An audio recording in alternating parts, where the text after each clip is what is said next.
Hi, thanks for joining me. Today I've got a fun, quick number theory problem. We have this sequence of numbers an, which is 1, 11, 111, 1111, and so on. So all the numbers with just ones in.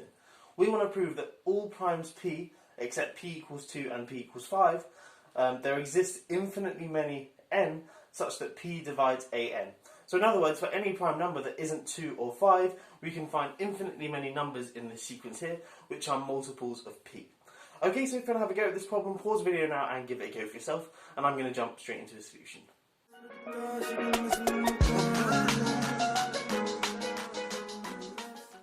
Okay, so I guess one thing to notice is why on earth should it hold for infinitely many primes, except for the primes 2 and 5? What is special about 2 and 5? And firstly, so sort of just looking at the sequence here, clearly 2 will divide none of these elements here, because none of these elements here end in an even number, they all end in 1. And similarly, none of these elements will be multiples of 5, because clearly none of them end in 0 or 5. But then what happens with other primes? Okay, and the key is firstly to to write out what an is in sort of the sums of powers of 10s.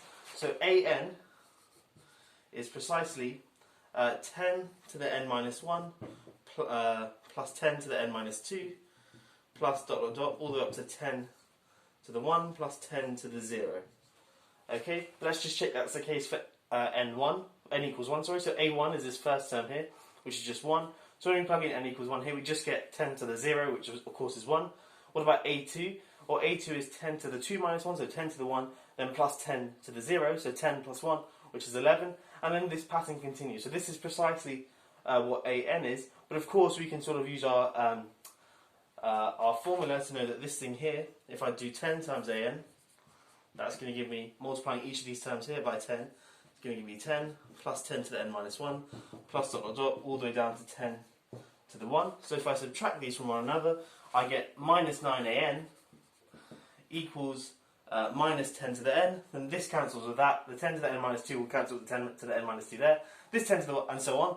Down to this 10 to the 1 will cancel with that 10 to the 1. I'm just left with this 10 to the 0. So then just dividing both sides by minus 9 gives me that an is equal to 10 to the n minus 1 all over 9. Okay, so this is what an is. Let me clean up the whiteboard and we'll continue. Okay, so we just derived that 9an equals 10 to the n minus 1.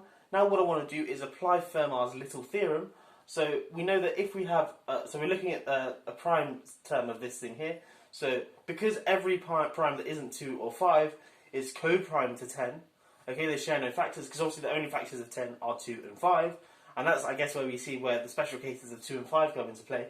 We know that any prime number that isn't 2 or 5 is co-prime to 10, so we can apply Fermat's little theorem, which tells us that 10 to the n, I guess, is congruent to 1, and I'll put this minus 1 here as well, but 10 to the n is congruent to 1 mod p, and that's whenever n is a multiple of p minus 1.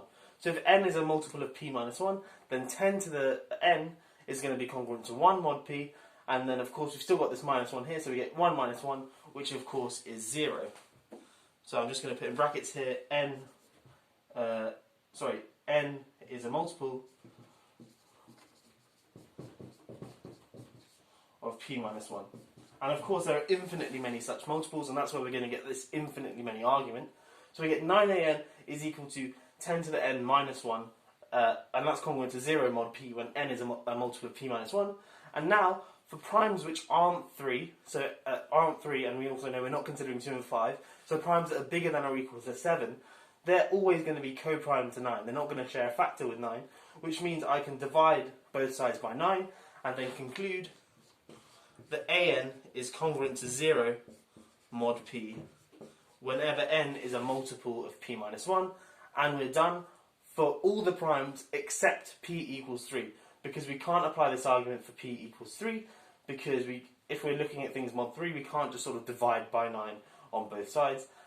So what we want to do is look at the case p equals 3 separately, but that's not too difficult either. So we've done it for all the primes that aren't 3, and obviously not 2 and 5.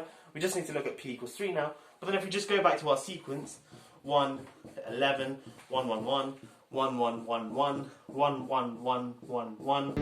Another one. 1, 1, 1, 1, 1, 1. A lot of ones, dot, dot, dot. We know that any natural number is a multiple of 3 if and only if its digits sum up to a multiple of 3. So that tells us that this number here, 111, is a multiple of 3 because 1 plus 1 plus 1 is 3. Similarly, this sixth term here is a multiple of 3 because it goes 1 plus 1 plus 1 plus 1 plus 1 plus 1, which is 6, which is obviously a multiple of 3. The 9th term in this sequence would also be a multiple of 3, and the 12th term, and the 15th term, and so on. So that also holds, so that is how you deal with a case p equals 3. Anyway, I hope you have enjoyed this problem. Hope you have a happy new year, and I'll catch you in the next one. Have a great day. Another one. Another one. Another one.